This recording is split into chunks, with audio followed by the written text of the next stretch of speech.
every time you put a sentence about a person who you know and love, there are 1,000 other sentences that you could also put that you have to leave out. And so there's this strange way in which memories and experiences and people get fixed. And it's Kant's little Prussian head. It's a shrinking down, it's a reduction, it's insufficient, it's always a failure. But it's something. But it's something.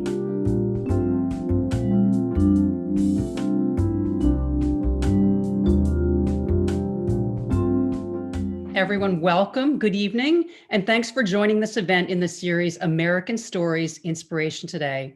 All of us behind the scenes are delighted you're with us in the land of books, the history of literature, and families. I'm Margaret Talcott, and I'm a director at American Ancestors New England Historic Genealogical Society, and I'm the producer of its literary programs. We're delighted to be presenting this event with the Boston Public Library and the GBH Forum Network. We are enormously lucky that Claire is joining us just days after the book's publication to great acclaim in the New York Times and elsewhere. And most important, finally, for our family history audiences, Claire's book is full of family stories from all over the world. So before Claire joins us, just a few words about her background. She is the author of 6 works of fiction, including the New York Times bestsellers, The Emperor's Children and The Burning Girl, which was also a finalist for the Los Angeles Times Book Prize. She has been celebrated, and I love this quotation from the New York Times Magazine, for creating unusual female characters with ferocious, imaginative inner lives. Claire, welcome, and over to you.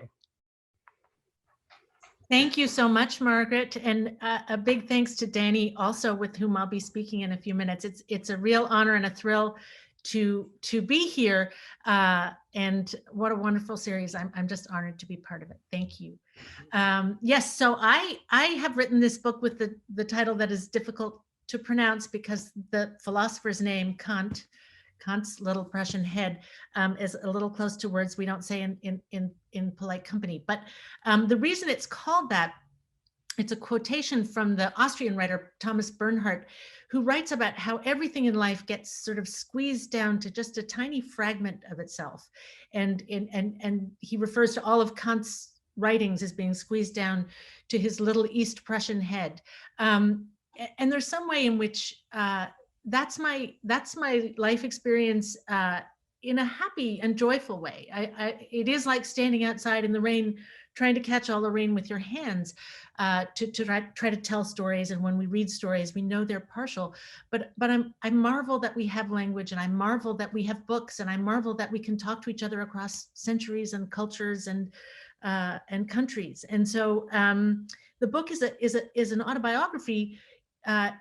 In a funny sense, the first half is personal essays, and the second half of the book is critical pieces that I've written, not about books mostly, and some art.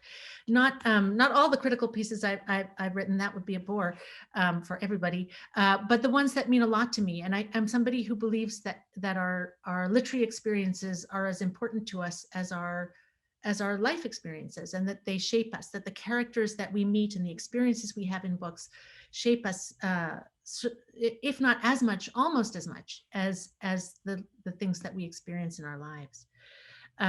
But I thought I might start by reading a short section from one of the personal essays, which I wrote about my father's death, about the time when my father was dying. And I had accepted to go teach a course. I'd accepted months before to go teach a creative writing course in Beirut, Lebanon. And I'd accepted it partly because he spent his childhood there before the war. My father was French, and his parents were French, and my grandfather was the naval attaché at the consulate in Beirut before the war. And so I wanted to go in some way as a homage to my father's childhood and my grandparents' lives. And then, as it happened, my father was very ill when the time came for me to go. So that's what the piece is about, and it's called The Road to Damascus. And I'll just read a little bit, which is mostly about my father. My father, before ever he saw Istanbul, was a child in Beirut. Beirut was his Eden. My grandfather was first posted there as naval attaché to the French consulate in 1936, before the war. My father was just 5 years old, my aunt 3. They lived in a villa on an ascendance at what was then the edge of town and is now indiscernibly incorporated into the city, a place that has not only vanished, but the very notion of which has vanished. It was my grandparents' first moment of relative prosperity. Until then, they had been frankly poor, and only in Beirut did they have the luxury of a housekeeper. There, too, they bought their first furniture, which they would take with them to their next posting, only to have it evaporate a few years later, mid-war, when the ship carrying it belatedly back to Algeria was torpedoed in the Mediterranean. From Beirut in 1939, they were dispatched to Salonika, now Thessaloniki. There they heard word of the French defeat and the armistice. My grandfather, who spent a decade of his retirement writing a 1,500-page handwritten memoir of his life for his granddaughters, for my sister and myself, records the shame and horror of this development. But he was also a follower of rules and of order, and so rather than rebel, he followed the command that then emanated from Vichy, taking him back to Beirut in 1940, and then on to Istanbul in 1941. Their Beirut of before the war is recorded in family photographs as a time of outings and parties. The children are captured in elaborate fancy dress, my father as a court page in red velveteen bloomers with white and gold brocade, complete with feathered toque. My aunt as a tiny princess in layers of frothy skirts. Among others, similarly attired, all staring dumbly off into the corners of the frame as photographed children are wont to do. The grown-ups are pictured smiling in the streets or at the Saint-Georges Hotel on the waterfront. Their letters talk of the ease and beauty of it all, the fragrant flowers in the garden and the warmth of the local welcome. There was food enough for everyone. At the weekends, there were outings to the mountains, throughout an abundance of fresh oranges and sweet cakes and coffee. And always the sunshine and their beloved Mediterranean extending outside to the horizon. The return to Beirut in 1940 was much darker. Food, while plentiful in comparison to other places, was considerably more difficult to procure than it had been. The children suffered from headaches and earaches and colds. The housekeepers were in short supply, as was money to pay for them. My father, now 9 and stoical, lived with his family in an apartment on the Rue Ashrafieh, at the summit of the hill in what is still today the Christian district. There was then a French air base across the road. The children attended the French elementary school only a few blocks away on the corner of the Rue de Damas, the road to Damascus, where now there stands a large modern tower containing offices, luxury apartments, and shops. My father and aunt did not know that times were worse. They knew only that they had returned to their beloved Beirut. All through the rest of the war that was their childhood, by the time it was over, my father was almost 14 and no longer, strictly speaking, a child. After they were back in Algiers, keeping a chicken in a muck of straw on their tiny balcony for its eggs, until the afternoon it took alarm at the children's antics and fluttered dizzily down to the courtyard, only to be slaughtered by a neighbor for supper. Or queuing endlessly for rations to find that the meat or the rice or the butter had run out.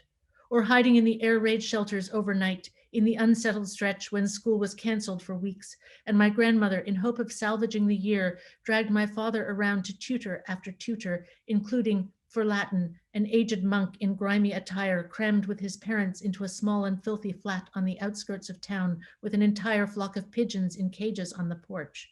Or being shipped out to ancient aunts in the countryside in the hope that there they would have calm and food. Throughout all that time, the children spoke of Beirut as the answer. My father wrote more than once in his looped, still childish hand to his father, far away, first in Toulon, then in Dakar, then in Casablanca, that he wished they were back in Beirut. Beirut where, for the children at least, everything had been good. I'll stop here. Thank you, Claire. That was very touching to hear. I'm Kristin Motte from the Boston Public Library.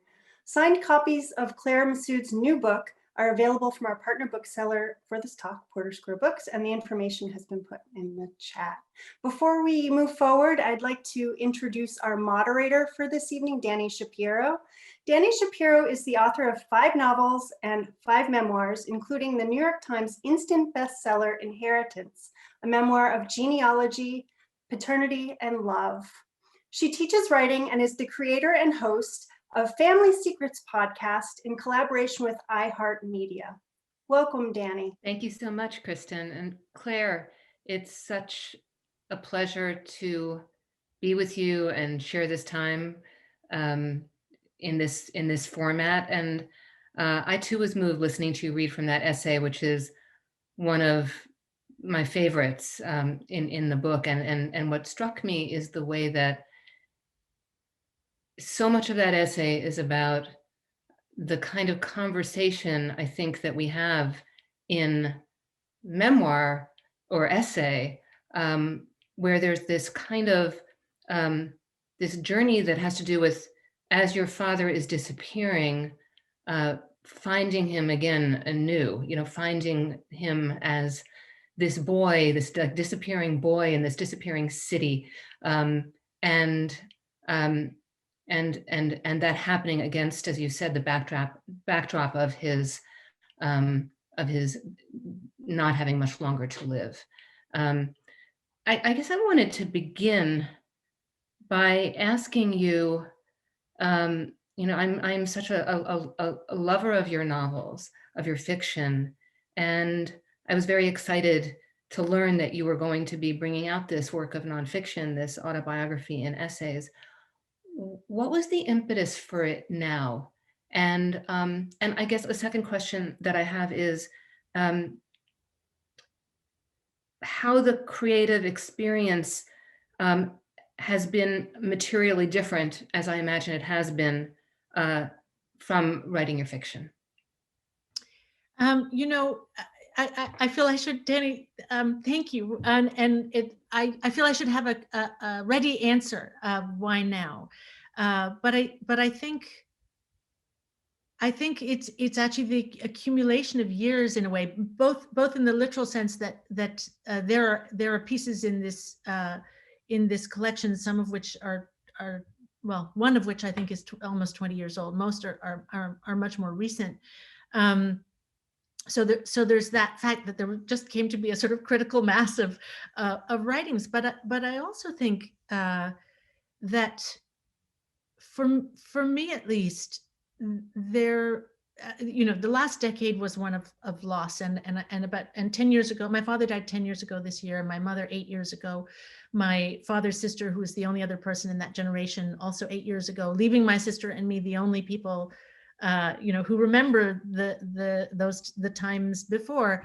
So that was something that as you know, in life it's like crossing a river and you can't go back, and you see the other shore and you marvel that you lived there for so long. But I think also in the past few years, I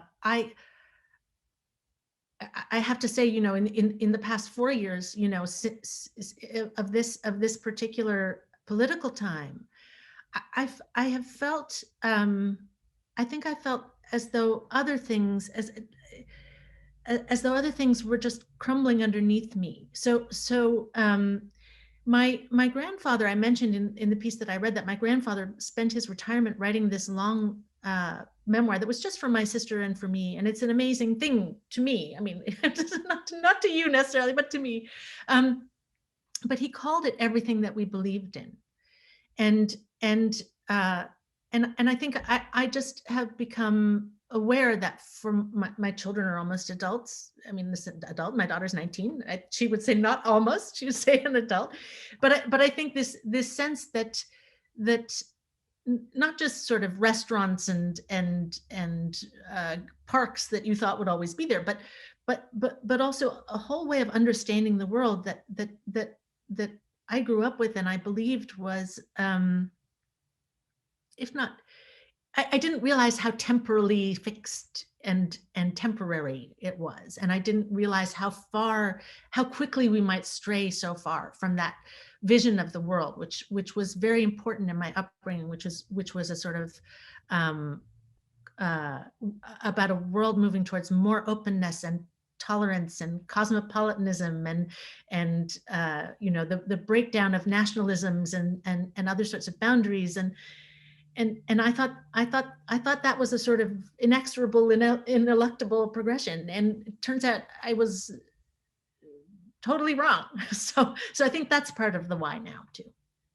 It's reminding me of a moment, I don't remember in which of the essays, where you describe watching a movie about the cosmos with your family, and how sort of existentially disturbing you found it, which is something that I really related to, this sense that that of infinity, or of this world, this reality, this everything that we know, and its history and its future, being this kind of speck in the, and people I think of that so differently. I mean, my husband keeps cosmos-like stuff up on his computer screen because it actually makes him feel better. Wow. But that's wonderful. How great. Yeah. So your parents were both huge readers. I mean, you came from this this lineage of readers, and your father, you write, is much more of a reader of nonfiction, history, and your mother was a reader of literary biography and fiction. And as a child, you just roamed around picking up whatever you could put your hands on to read, mostly of your mother's, which were mostly works by women. It reminded me of once, many years ago, an ex-boyfriend of mine scanning my bookshelves in my apartment and just looking at me with something like disdain and saying, "Of, for, by, and about women." And I feel we've come a long way in that regard, and he might not say that now. Indeed. And there's a reason why he's an ex-boyfriend.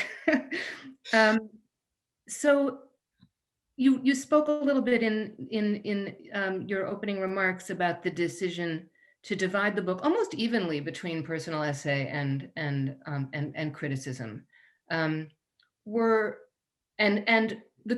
By that, and by its subtitle, the idea that the criticism, these relationships with these writers and visual artists that you write about in the second half of the book, are part of your autobiography, and can't really be what we read and how we live and what we remember all informs who we are.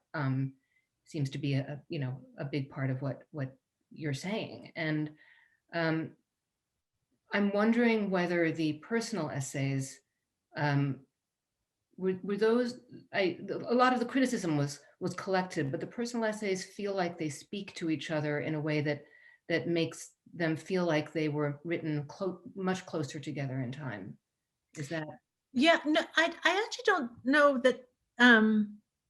I don't know. I mean, they were all written. The first, the Road to Damascus, the one that I read from, I wrote soon after my father died, and so that was about 10 years ago. So they were all written in the last 10 years, and I think that's the except for there's a piece about my childhood that opens the book, and that was written much longer ago. It's called Then, and that was written sort of 20 years ago. But most of them were the last 10 years, and I think one of the so 10 years, I guess, is a long time or a short time, depending how old. Like for my kids, it's a long time. For me, it seems like no time at all. And I certainly feel as though that feeling that I was talking about the world changing into something that I didn't quite recognize had already begun, I think to some degree then, because I think technology is part of that change too, and the way that people conceive. I teach at a university, and as you know, English departments are in crisis. Humanities are in crisis, and that's because the worldview is totally utilitarian. And people say, what is the monetary value of the English degree? Can you put a price tag on it? If you can't put a price tag on it, don't waste your time.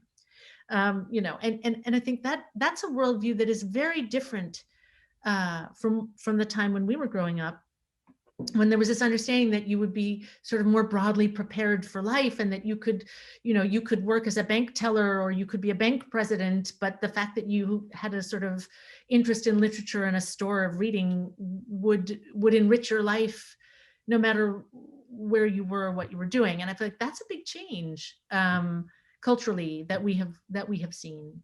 Yeah, I think that you're really explaining what I found so powerful about the way that those essays speak to each other, because they are over this decade in which these changes were happening and sort of ratcheting up to the moment that is almost the moment that we're in, which in a way you address, you come very close to, where we are right now. As close as you possibly could in a finished book. Right. Well, because Right. I had an introduction, and then I rewrote the introduction in the spring because it suddenly seemed and it was in this particular moment that was the pandemic was underway, but other things. It was before the shooting of George Floyd, and all of the such important conversation about race that of course was underway in the country, but wasn't so much to the fore. So that isn't in the introduction, but it was written in lockdown. Yeah. So one of my favorite essays is the title essay, and in it there's this really exhilarating, kind of dizzying few paragraphs where your mind is just at work and on fire, and you sort of spin a web from Thomas Bernhard to Kant to the 1980s British film The Long Good Friday, in which a character played by the late great Bob Hoskins uses the phrase "hands across the ocean," and you use this to unpack this really powerful idea that I just want to take a second to share with listeners. A single successful sentence that I firmly believe is cause for celebration. Even a single successful sentence can be transformative, and a single poem or novel can alter someone's life forever. That is hands across the ocean, and it's a meeting that happens, if not only then, most fully through language. With words, we can travel across nations, and through time, we can inhabit lives far from our own, which I have to say, reading now in these times, and I think for anyone who's listening who is a creative person or an artist, or attempting to make something out of nothing, these are times when that is such a necessary reminder. It reminds me of the poet Jane Kenyon.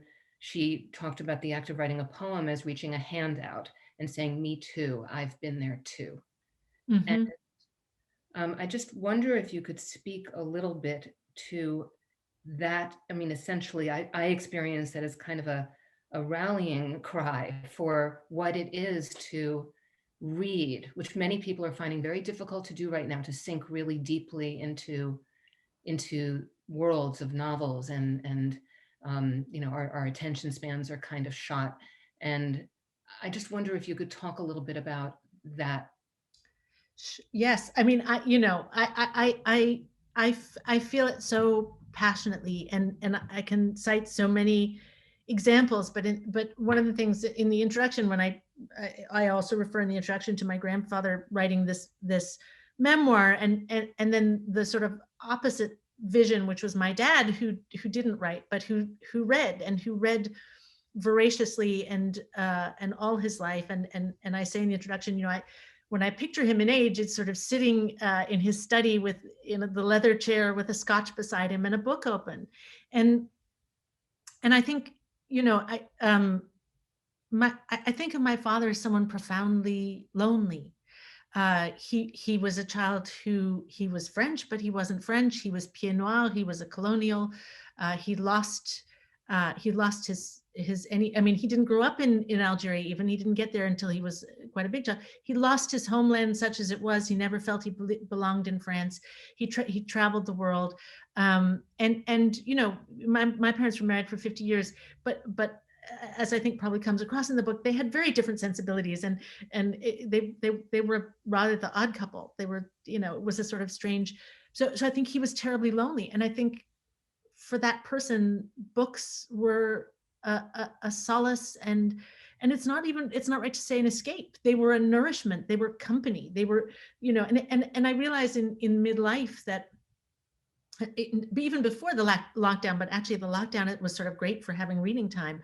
But that some of the most exciting conversations I have are with in my head with the dead people I'm reading, you know, that they're actually, and it would be wonderful to be in a book group. And, you know, right now I'm reading Czesław Milosz's memoir. And I feel like it'd be great to have 10 people reading that and sit and talk to them. But I can't rope 10 people into reading that right now. So, but when I'm reading it, it's just, I don't feel alone. I feel as though I'm in the company of somebody who shares my love of art, my love of literature, my strange displaced understanding of the world, but who is completely different from me in so many ways, you know, and no longer alive.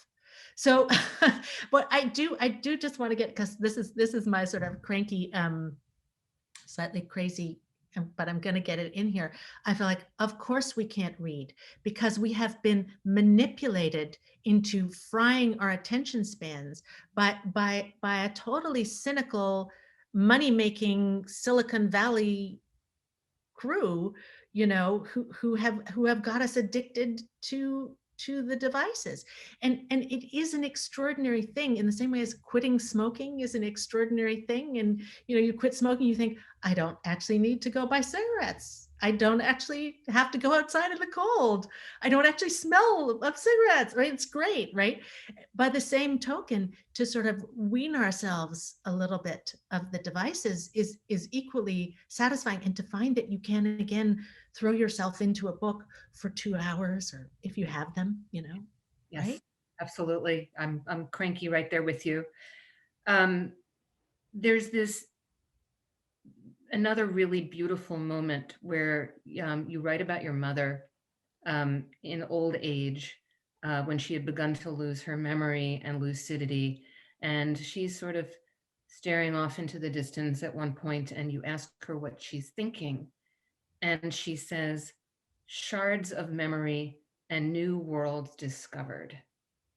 And to me, that felt like it could go on an index card above the desk of anyone attempting to write, whether fiction or nonfiction. Could you talk a little bit about the role, if any, that memory plays in your fiction writing? Because it's such a different animal, right? Like it's when we're writing fiction, the entire universe is up for grabs. It's one of the most challenging things about attempting to begin a new book, is that there are no parameters. You have to make them. In writing essay or autobiography or memoir or nonfiction, there are already those constraints, or, you know, there's a frame around it already. So, and yet memory can't really be separated from imagination, or imagination from memory. I'm just wondering how you think of that, when, because in a way with this book, you're doing something that some writers have done, but it's, you know, there's always a little bit of superstition around like looking under the hood and seeing like what makes me tick, you know, what charges that which makes me able to create these fictional worlds. I know. I mean, I'd actually love to know, to turn it back to you, Dani, and ask you because I have always been, leery of memoir for that reason, in a way, that it's sort of, it's setting fire to the armory. You're burning your stores. What are you going to use next? Like, what are you going to go to war with next time? Um, and yet you manage so beautifully to do both. So how do you do that? Well, it should be said that I haven't done the former for quite some time. And I think that there's truth and validity in what you're saying, that if one is using the if the writer is the instrument, then whatever happens to that instrument is then, whether it's grief or it's love or it's geography, or it's affecting sort of the dream state that that one has to kind of be in to some degree to enter into a novel, to enter into a fictive world. So, and I don't want to make this about me because this is about you, but I do think that for me, when I look back at my work, I think in my fiction, I was trying to work something out. Mm-hmm. I didn't even know that I was trying to work out. Mm-hmm. It's all been an inquiry. And then with the 10th book, it caught up with the actual, that's what I was digging for, the black box, and then there it is.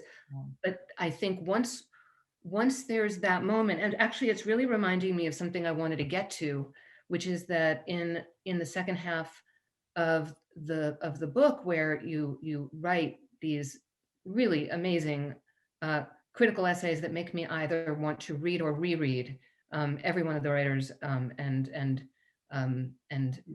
revisit the work of the visual artists that you cover. And I mean, it ranges from 3 essays about Camus to Ishiguro, which really made me want to reread Never Let Me Go. Never Let Me Go, to Jane Bowles, to Teju Cole. But it was the piece, yes, I don't think this will surprise you, but it was your piece on Rachel Cusk that I actually read several times and really just got me very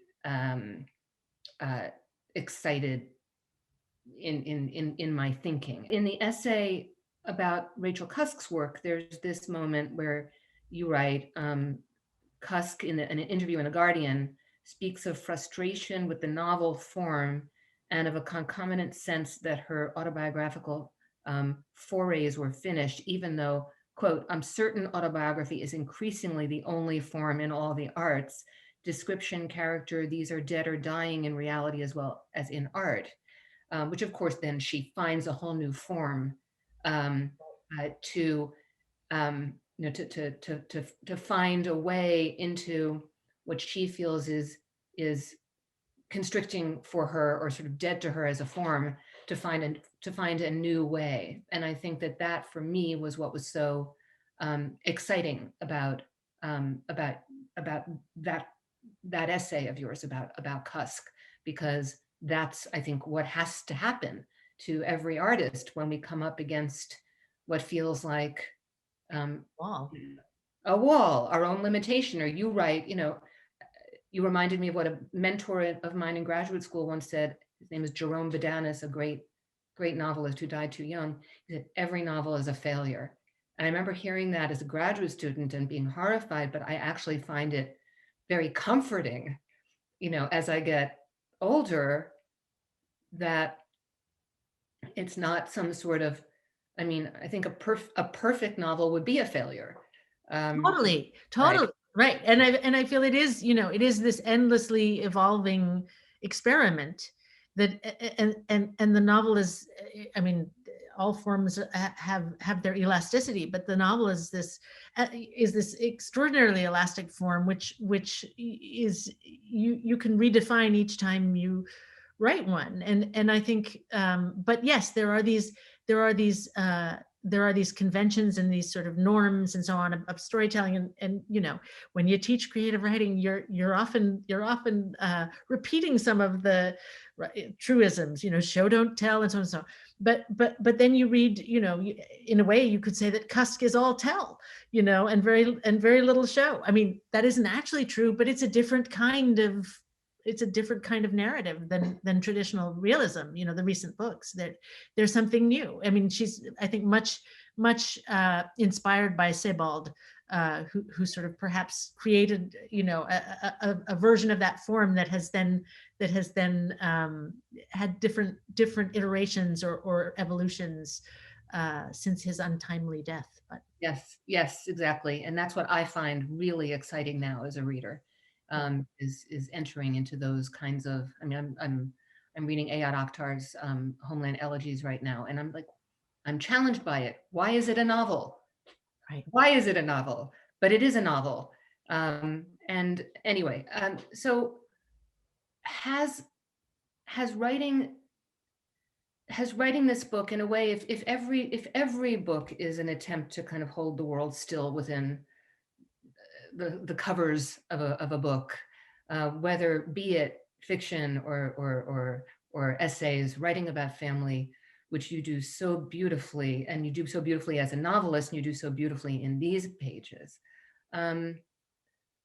Does it feel to you that now this world is held still, that your parents and your grandfather and his incredible gift to you have been like they are now part of the Hands Across the Water? They're now part of but that's the thing, it's always a failure, right? I mean, don't you, I'm sure I'm sure you feel in some way, you know, every time you put a sentence about a person who you know and love, there are 1,000 other sentences that you could also put that you have to leave out.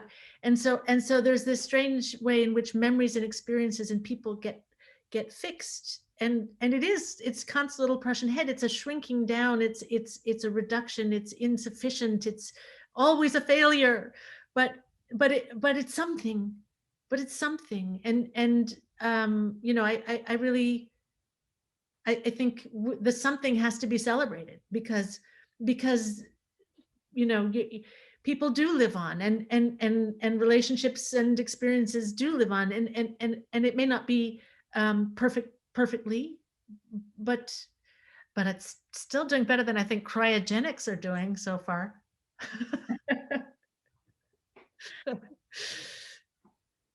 What was your favorite essay in the personal essays in the book? Oh, you know, it's hard for me to say. I think for me, you know, when I'm there's no question this is a thing of midlife. This is a thing of the people we have lost, and the awareness so powerful of finitude, right? Which, you know, I really miss being able to waste time. I really miss thinking that I could, you know, sleep in till 11 and then watch TV till 3 p.m, and that it wouldn't matter. And I just can't anymore, because who knows, you know, but I think for me, when I'm writing about my family, I'm with them and they're with me. And my hope is that then they're even a little bit with someone else.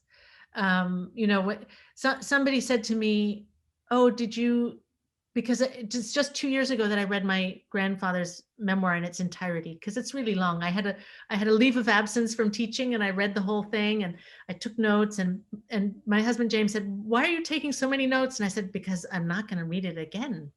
Right. I might go back to certain pieces, but I'm not going to read but then somebody said to me, oh, did you have trouble, you know, with the French? And because I speak French, but I'm fluent, but it's not. And I said, no, you don't understand. My French is his French. I was shaped and made to read this text. I didn't have to look anything up. And the whole time I was reading, he was alive for me, and his voice was in my ear, and his jokes and the rhythms and the syntax and everything, as I was discovering all the history of their lives, you know.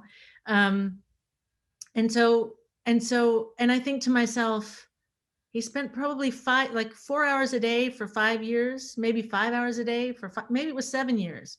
Most of my remembered childhood, he was up in that study, all morning working on that. And you could say, what a crazy old loon, who was that for? And my sister has read parts, but she hasn't read the whole thing. It's literally, that was in the 70s, and we're literally 50 years later, and one person on the planet has read it, one. But for me, it's huge. It's, and yeah, for me, it's everything. And I feel like that's Hands Across the Ocean. He had the faith in me and my sister. He had the faith that it was worth doing. He did it. I've read it. He's there with me. Yeah. Well, and it strikes me too that he was writing it for you. And that is very different from, say, discovering a manuscript, written by a grandparent or another relative that was a manuscript, an autobiography, but not written to or for. I think it was Kurt Vonnegut who once said that every writer writes for an audience of one, and his audience of one was his sister, who was no longer living. It wasn't about even the possibility of a shared dialogue. It becomes the shared dialogue, the living to the dead.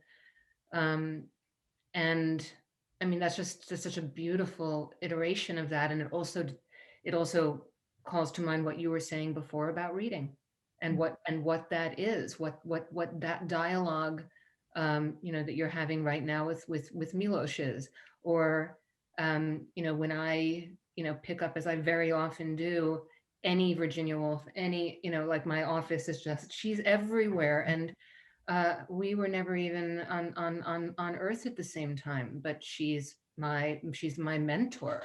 She is my, she's, so I think that like holding on to that and remembering that and sharing that with students and with, just the whole idea.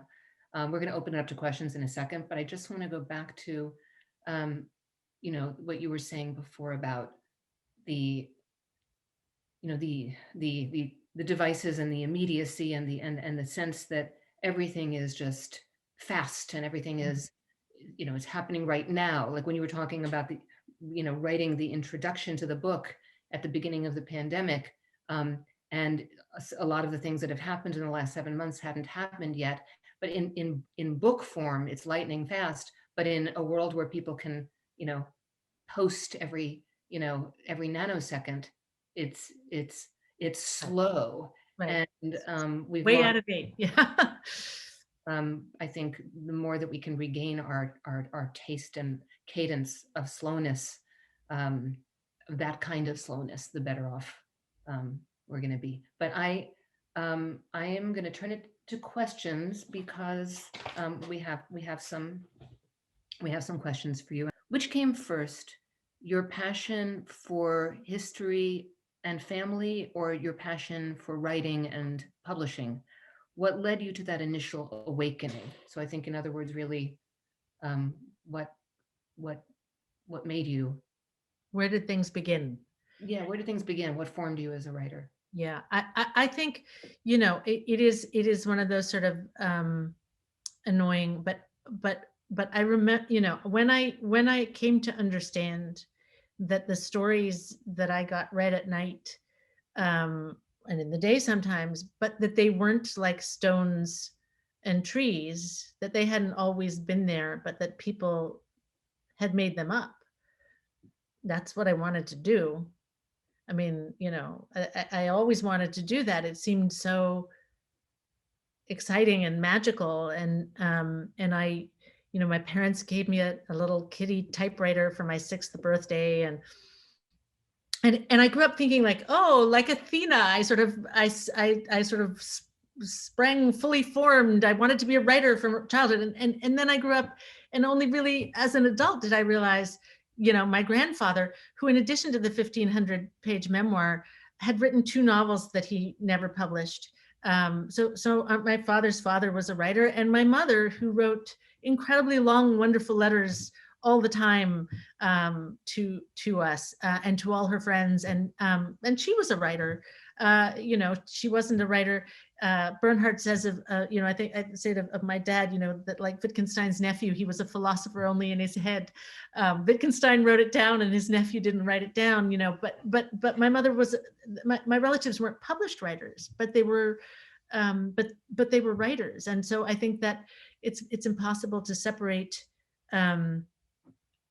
to know whether actually what I remember is deciding to be a writer was it may have been my mother saying to my 3-year-old self, you could be a writer when you grew up, who knows, right? Who knows? Amazing. I mean, because permission is such a huge piece of it, to feel like you have it.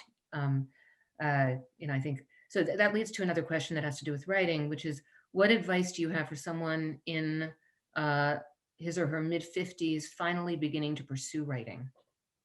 I think I think reading, needless to say, is the most valuable thing you can do, is just read voraciously. And I think I read something about how Truffaut as a kid would go to all the movies, and he started, I think, as a movie critic, but from childhood he would go to the movies and he would look at the movie and he'd think, no, you shouldn't have done that shot. You should have, and that scene should have been longer. And at some point, after doing that without being asked or told to, he thought, I should make a movie. And I think, there's some version, as readers, we figure out what our taste is, what appeals to us, what stories are effective, what aren't. I think then if the thing about, that I think is so subjective, and I don't know if you have advice for this person on that score, but for some people, a community is also really important. And I think in that sense, to find a writing group or a summer course, there are a number of places you can go for a week or two, and then people stay in touch over the year. Or, I mean, what would you recommend? Well, I think both of those are both things I would recommend. I think it has to do with coming to know yourself and what's going to, what you need. Writing is such an extraordinary tool for sort of self-illumination in that way. Like what is it that you need? Some writers would shudder at the idea of community, and others, blossom in community. And I think reading, when I started teaching graduate school, and so many of my graduate students weren't reading, and I thought, like, how can you possibly be a writer without placing yourself in a historical context and in a contemporary context? Or there are writers who only read debuts. It's like, well, so I think reading broadly, reading voraciously, just reading. But also, one good thing about these devices that we're all addicted to is that there are classes that you can take, groups that you can find. If you're not in a place where community is easy to find, or you can't, go off to a retreat, there are other ways of finding community and people, and all you really need are 1 or 2 people who you can share work with, and that can be a godsend. I want to get to a couple more questions. Do you ever feel the need to travel to the places that have been important in your family? Would you say experiencing a place at a later time changes your memories of that place? So that I feel that I could answer that question for an hour, but I'll try to be quick. So there are 2 different sorts of, in recent years, I've both visited places that my father was a kid. So I've been to Beirut and Thessaloniki, and the ancestors were from Malta. I made a trip to Malta. I mean, so there's that sort of trip where you haven't been. But you can't really, the essay about Beirut is how you can't really find the place that they were doesn't exist. You can't find it. It's gone. But I think there's a version of that when you go back to a place that you lived in before, that you were with your family, and that doesn't make it a worthless undertaking, but it makes it something different. There's a wonderful essay by Salman Rushdie called Imaginary Homelands, which is about this fact that all of us in this sort of transient era where we all move, even if you move 100 miles from where you were born, the place that you leave changes all the time that you're changing. So you can't ever go back to the place that you left. The place that you left is never there. It can't be. And yet that's not uninteresting. It's also, that's also a story. Right, exactly. Well, that's what you write about in the essay that you read at the beginning, in a way. It's part of what that's about. I'm going to give you two more quick questions.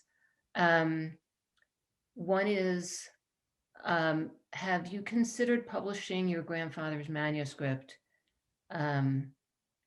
Yeah. So yeah, and I have, I've thought about that, but as you were saying, Dani, he wrote it for my sister and me. Yeah. And it's so specifically written for us. And there's, one of the questions I've had is, could I edit it into some version that, I don't think the 1,500 page version would be flying with the publishers. I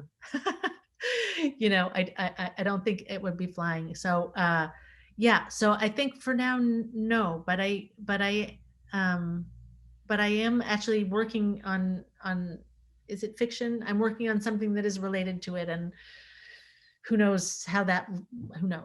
Right. It's these things, I think, that somehow just stay alive. They just have a heartbeat, and yeah.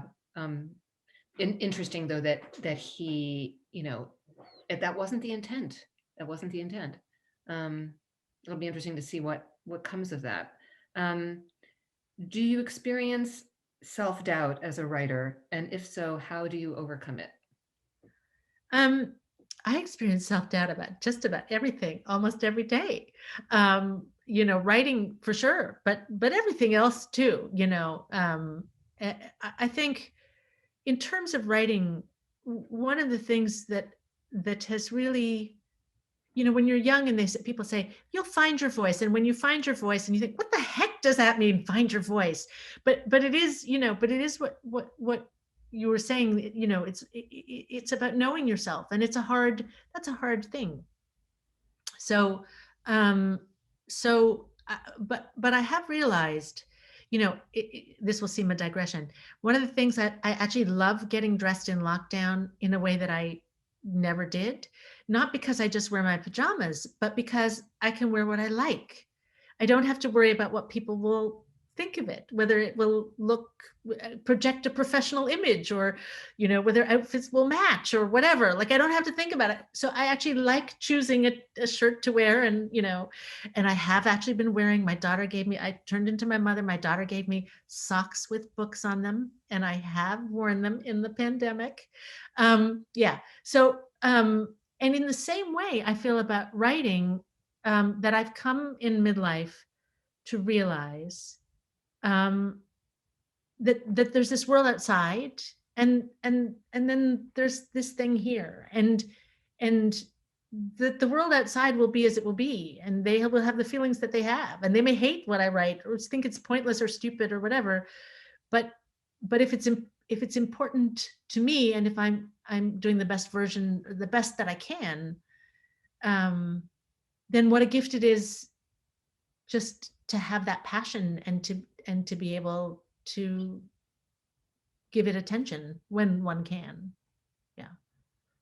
I think that's a perfect place to segue into, you're going to give us a brief reading from what I experienced as just a rousing essay, the title of which is The Time for Art Is Now. I do want to just say one thing about it, which is, I don't know whether you're going to read this particular sentence from it, but there's a sentence in that short essay, which is, "We are not doomed."